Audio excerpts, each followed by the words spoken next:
I'm Chef Tammy Brawley from the Green Kitchen. Welcome to Heart of the Home. Today I'm going to show you guys how to make a delicious cream of jalapeno soup. What I love about this recipe is, believe it or not, in the summertime when these things are in season, eat something hot will help you cool off. Some people don't believe that, but I certainly do. There's a two-part to this recipe. One is a delicious sauce that we're going to start with first. And you want to actually put your jalapenos on the grill.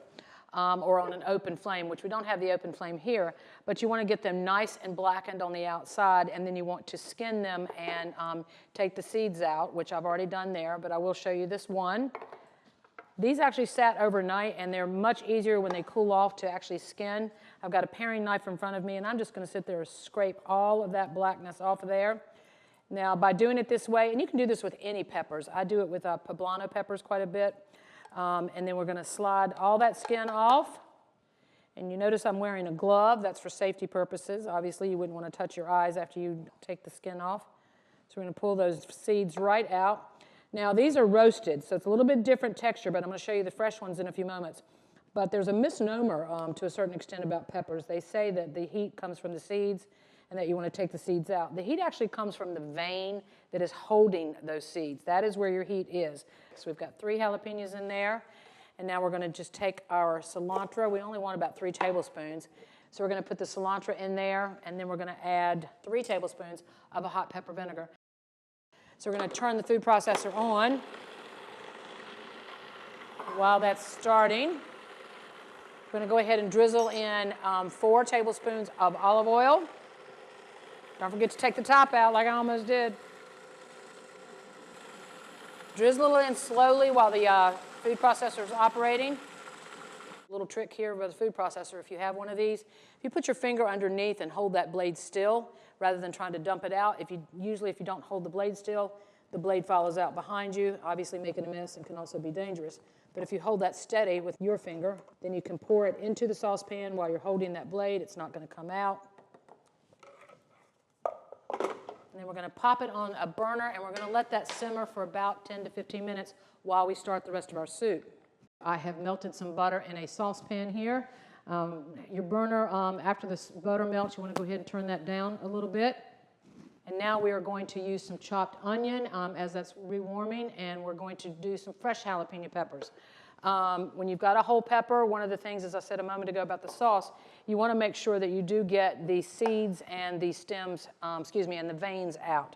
This is a fresh one versus a roasted one that you saw a minute ago. Using a little paring knife here, and I'm just going to cut around the veins and the seeds. Slide those out. Usually, you bang it a little bit and the seeds come out the side as well. And I also believe that I probably am using a few too many jalapenos, given I've done this recipe so much. So I'm not going to put all of these in there, but I am going to use all the onion.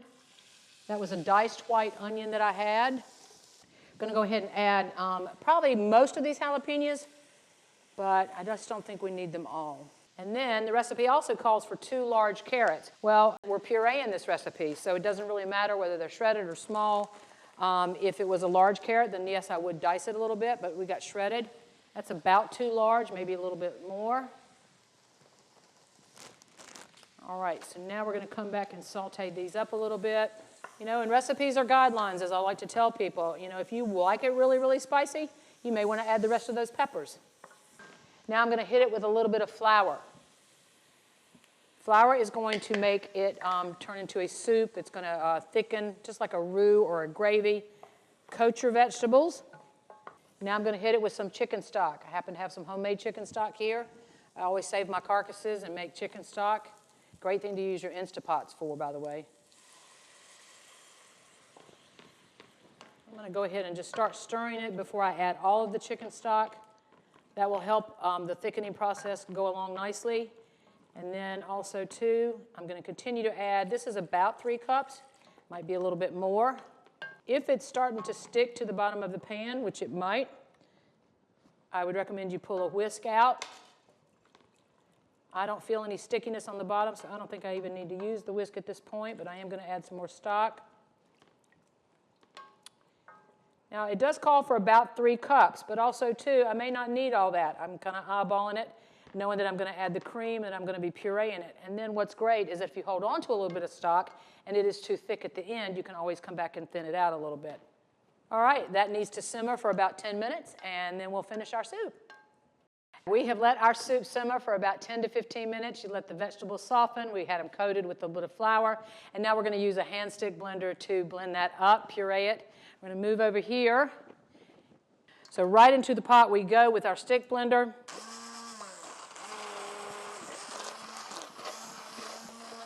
And if you like some consistency to your soup, then you don't have to puree the whole thing. Choice is up to you. I personally like pureeing all of it because I like the creaminess.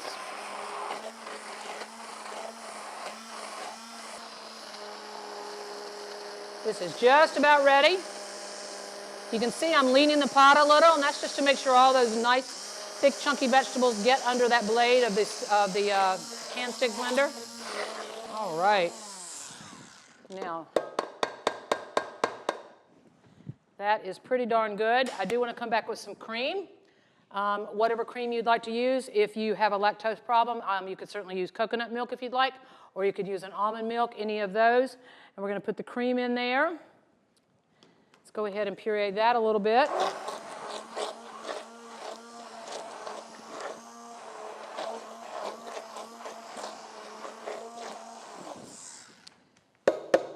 All right, and now we're going to add a good-sized handful of some shredded Monterey Jack cheese. Whatever cheese you want to use, but I certainly would recommend it. I think the recipe calls for about a cup. Well, you can see I don't have a measure, but does that look like a cup to you? I think it does. Maybe a little bit more cheese if you'd like, which I certainly do. Come back over here, and we're just going to stir that up until that cheese melts. Shouldn't take very long because the soup is still hot. All right.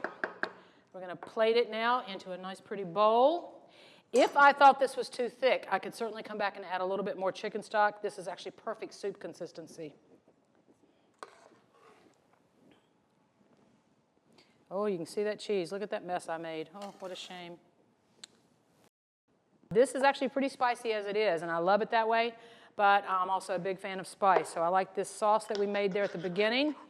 Remember that this is roasted jalapeno peppers and cilantro and oil and a hot pepper vinegar. And if you wanted to make this a little spicier, as I do, just going to come in and dollop a little bit on top there. Nice little garnish. I could add more cheese if I wanted. I could add some more finely chopped jalapenos. So I've garnished it with some of that delicious jalapeno sauce. And there you have it, a cream of jalapeno soup. Perfect thing to eat in the heat of the summer. It will certainly help keep you cool. I'm Chef Tammy Brawley from the Green Kitchen. Join us next time on Heart of the Home. Recipes from the Heart of the Home can be found on the Virginia Farm Bureau website at vafb.com/recipes, as well as on Chef Tammy Brawley's website at greenkitchenrichmond.com.